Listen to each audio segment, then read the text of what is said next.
ये सुनकर सभी लोग बोलते हैं एल्डर हाइड्रा। तभी एक लड़का बोलता है क्या ये वो मॉन्स्टर नहीं है जो कि मिथ्स में अपीयर होता था। तभी हैंसन बोलता है ये ऑर्डिनरी मिथ क्रीचर के बराबर स्ट्रांग नहीं है बट ये उससे भी ज्यादा स्ट्रांग है, एक रेगुलर हाइड्रा से भी ज्यादा। और एल्डर हाइड्रा के पास 4 सर होते हैं। जिस सुनकर बाकी लोग हैरान हो जाते हैं और पूछते हैं क्या 4 सर। हैंसन बोलता है उसे तुम अंडर एस्टिमेट करने की बिल्कुल भी कोशिश मत करना, क्योंकि हाइड्रा के हर एक सर जो कि 4 सरों में से एक है, उनके पास अपनी फ्रीली पावर को यूज करने की स्ट्रेंथ है जो कि फायर, आइस, विंड और पॉइजन है। कांग सीरियस होते हुए बोलता है मुझे समझ में नहीं आ रहा कि आप इतनी चिंता में क्यों हैं। बहुत से ऐसे मॉन्स्टर्स हैं जो कि 4 एलिमेंट्स को यूज कर सकते हैं। हैंसल बोलता है क्योंकि वो मॉन्स्टर काफी ही बड़ा है। तभी वो गोल्ड सोल्जर बोलता है क्या वो सिर्फ अकेला ही बड़ा है, तुम इतनी चिंता मत करो। हैंसन बोलता है कि ये जो सोल्जर ली है ये लगता है कि एल्डर हाइड्रा को आसानी से हरा सकता है, पर मैं इसके मोरल को बिल्कुल भी ड्रॉप नहीं करना चाहता इसको डराकर। तभी सीन चेंज होता है, वो सभी लोग हाइड्रा के सामने आ चुके होते हैं और उसे देखकर डर जाते हैं। क्या यही है वो मॉन्स्टर? और दिखाया जाता है कि वो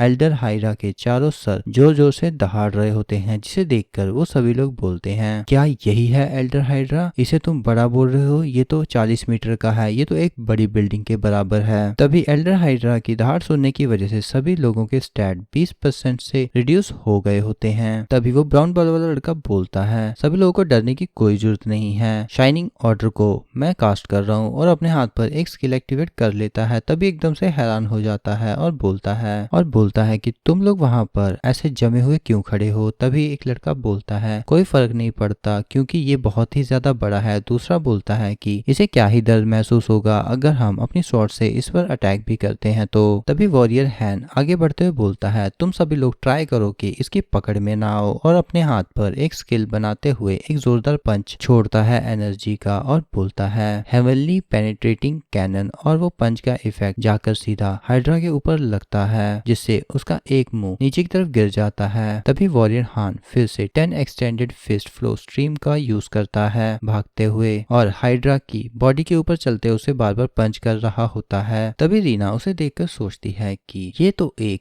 बेसिक स्टाइल की स्किल है जिससे तुम एनिमी के अटैक्स के फ्लो को रीडायरेक्ट कर सकते हो। और वॉरियर हान इसी आर्ट को डिवाइन लेवल तक ले जा चुका है, वो इतनी स्मूथली रीडायरेक्ट कर रहा है एल्डर हाइड्रा के अटैक्स को। तभी वो लड़का बोलता है कि एल्डर हाइड्रा काफी गुस्सा हो चुका है, अब लगता है चीजें आउट ऑफ कंट्रोल हो सकती हैं, लगता है वो हमें क्रश करने के लिए आगे आ रहा है। तभी कैंग आगे बढ़ते हुए बोलता है कि तुम पीछे हो जाओ और अपने भाले को फेंकते हुए एल्डर हाइड्रा के गले पे मार देता है, पर वो भाला उसके गले पर टकराकर डिस्ट्रॉय हो जाता है। तभी कांग अपने भाले को फिर से समन करते हुए उस पर अटैक करने के लिए बढ़ जाता है कि सिंगल फ्लैश अटैक। और जैसे ही वो फ्लैश अटैक उसकी बॉडी पर लगता है, कांग सोचता है कि ये तो बिल्कुल ही वर्क नहीं कर रहा और जमीन पर जाकर गिरता है। तभी रीना आगे आ जाती है और सोचती है कि मुझे ये करना होगा जैसा कि वॉरियर हान ने किया है, मुझे इसे ब्लॉक नहीं करना, बस रीडायरेक्ट करना है अपनी पावर पर भरोसा करते हुए। और आगे बढ़ते हुए जंप करके एल्डर हाइड्रा की तरफ बढ़ जाती है। जैसे ही उसके स्वॉर्ड एल्डर हाइड्रा के गले पे टकराता है, तभी उसके हाथ से तलवार छूट जाती है और वो दर्द से कराते हुए सोचती है ये तो बहुत ही ज्यादा स्ट्रांग है, मेरा तो कंधा ही डिसलोकेट हो गया। तभी लोग दूर खड़े हुए सोच रहे होते हैं कि हम तो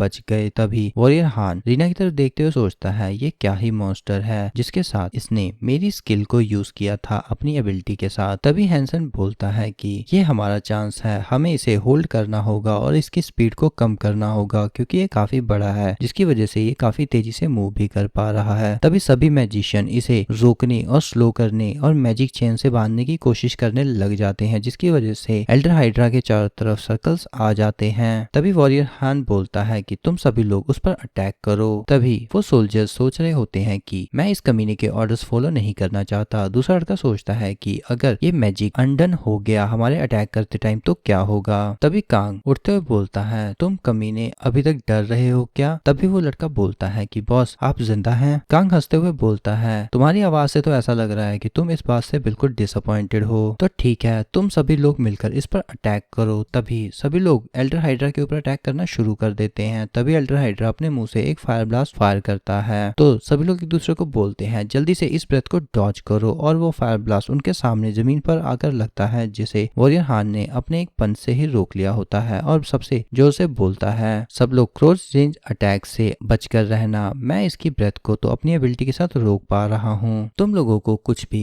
छुपाने या खुद को रोकने की जरूरत नहीं है, अपनी पूरी एबिलिटीज को यूज करो। तभी संग प्रिंसेस के रूप में खड़ा दूर से सोच रहा होता है कि ये सब लोग अच्छे से बैटल में इन्वॉल्व हो चुके हैं और दीवार पर हाथ रखते हुए सोचता है कि यहाँ के बहुत सारे ट्रैप तो पहले ही डिसमेटल हो चुके हैं पर कुछ अभी भी एक्टिव हैं। ये मेरे लिए काफी है। और तभी एकदम से वो चिल्लाता है। तभी सभी लोग पलट कर देखते हैं कि तभी सिस्टम नोटिफिकेशन आती है कि एक हाई ग्रेड का वोल्केनिक ट्रैप एक्टिवेट हो चुका है, जिसे देखकर सभी लोग बोलते हैं कि ये क्या है, प्रिंसेस कहाँ पर चली गई, क्या किसी ने प्रिंसेस का किडनैप कर लिया है।